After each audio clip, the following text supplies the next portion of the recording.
नमस्ते साथियों, सशक्त भारत से एक बार फिर डॉक्टर आर के वर्मा आपके सामने सशक्त भारत का एक और माइलस्टोन लेकर आया हूं। आज माननीय सर्वोच्च न्यायालय ने आर्टिकल 370 हटाने का जो केंद्र सरकार का निर्णय था उसको उचित ठहराया है, सही ठहराया है। आपको मैं ये बता दूं कि जो भी एक्ट पार्लियामेंट बनाता है या जिस बिल का संशोधन करता है पार्लियामेंट, जो भी काम पार्लियामेंट करता है उसकी एक संवैधानिक रिक्वायरमेंट होती है जुडिशियल रिव्यू। जुडिशियल रिव्यू का मतलब होता है कि सुप्रीम कोर्ट उसका रिव्यू करेगा कि सरकार ने ये जो काम किया ये प्रजातंत्र और संविधान के अनुरूप था कि नहीं था। ये संविधान का प्रावधान है क्योंकि जो सुप्रीम कोर्ट है वो कॉन्स्टिट्यूशन का गार्जियन है। लिहाजा अगर कोई भी जाता है तो उसको ये देखना होता है कि ये सही था कि नहीं था। 22 लोग आर्टिकल 370 जो कश्मीर में चल रहा था उसको हटाने पर सर्वोच्च न्यायालय गए थे कि ये काम केंद्र सरकार ने गलत किया। लेकिन साथियों, ये 5 अगस्त 2019 का जो निर्णय था, और देखिए तब से पिटीशन लगी हुई थी, तब से ये कार्यवाही चल रही थी। अंत में ये निर्णय आज 11 दिसंबर 2023 को आया कि चीफ जस्टिस ऑफ इंडिया ने ये टिप्पणी करी, 5 जजों की जो बेंच होती है उन्होंने टिप्पणी करी कि ये जो 370 हटाना ये संवैधानिक था, नंबर एक। नंबर दो, 370 एक अस्थायी टेम्परेरी प्रोविजन था। और नंबर तीन, जो भी सरकार ने किया वो संवैधानिक प्रक्रिया को फॉलो करते हुए किया, अचानक से आर्बिट्रेरी वे में नहीं कर दिया। साथियों, आपको बताऊं कि आर्टिकल 370 को लेकर इतनी हाय तौबा क्यों है। मुस्लिम तुष्टीकरण की पराकाष्ठा ये है कि आज की तारीख में अगर आप पाकिस्तान का भी विरोध कर दें तो भी ये माना जाएगा कि अरे भाई साहब ये तो कॉन्स्टिट्यूशन और सेक्युलरिज्म के अगेंस्ट बात कर रहे हैं। आपने देखा होगा जाने कितने कांग्रेसी और सारा विपक्ष पाकिस्तान परस्ती करता है। क्यों करता है?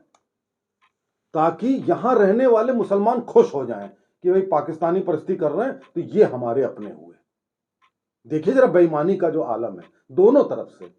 यदि ऐसा कोई सोचता है कि पाकिस्तान की तारीफ करना सही है, वो भी गलत है, और जो ऐसा सोचता है यानी कि जो जितने भी नेता हैं वो भी गलत है। 370 क्या था इसके बारे में जानिए। 370 ये था कि जम्मू कश्मीर भारत से जुड़ा हुआ होने के बावजूद भारत का हिस्सा नहीं था। उसका अलग संविधान था, अलग झंडा था, अलग प्रावधान थे।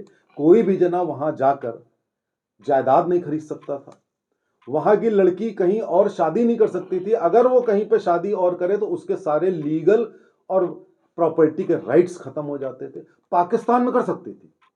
आप जरा देखिए बेईमानी का आलम।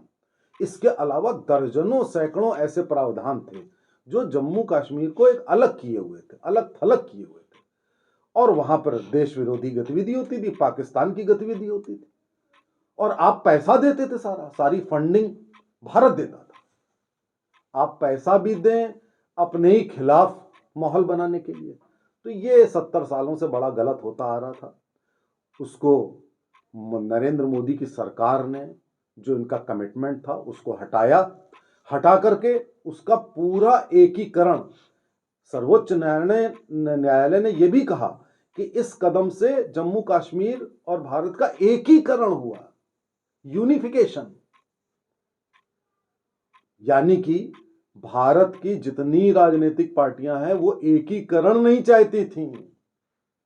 वो ये नहीं चाहती थी कि भारत से जम्मू कश्मीर जुड़े। आप देखिए जरा विडंबना कांग्रेस की, जो मुख्य पॉलिटिकल पार्टी है।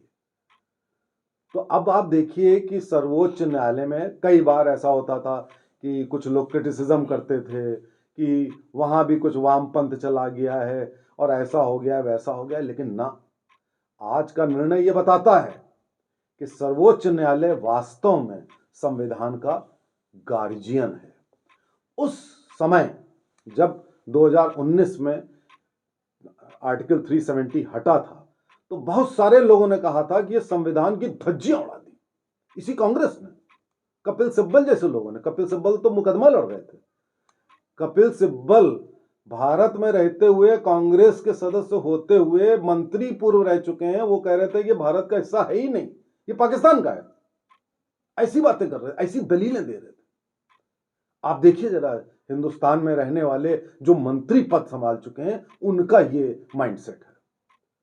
और इस समय भी, आज भी, जब सुप्रीम कोर्ट ने डिसीजन दिया, बजाय उसको मानने के ओवैसी टाइप के लोग और गुलाम नबी आजाद, जो भी थोड़े दिनों पहले तक मोदी जी की प्रशंसा करते थे, वो ये दोनों आज मतलब बुरी तरीके से क्रिटिसाइज कर रहे थे सर्वोच्च न्यायालय को कि नहीं साहब ये गलत हुआ, यहां के लोगों के साथ गलत हुआ। क्या गलत हुआ भैया? कश्मीर तो हमेशा से हिंदू टेरिटरी था, ऋषि कश्यप की भूमि थी। उसको आपने जबरन जिन लोगों ने छीन लिया और उसके बाद इसका ऐसा प्रावधान कर दिया कि इंडिया से आपने अलग कर दिया। तो साथियों, जम्मू कश्मीर 2019 में जो हुआ था वो 23 में कंसोलिडेट हो गया। अब समय है पीओके का। अब अगर पीओके, जिसकी कि अभी अमित शाह जी ने सीटें आरक्षण में की हैं पीओके की, क्योंकि पीओके भी हमारा हिस्सा है, अब वो लेना बाकी है। इंतजार करिए, पीओके भी हमारा होगा। जय हिंद, जय भारत।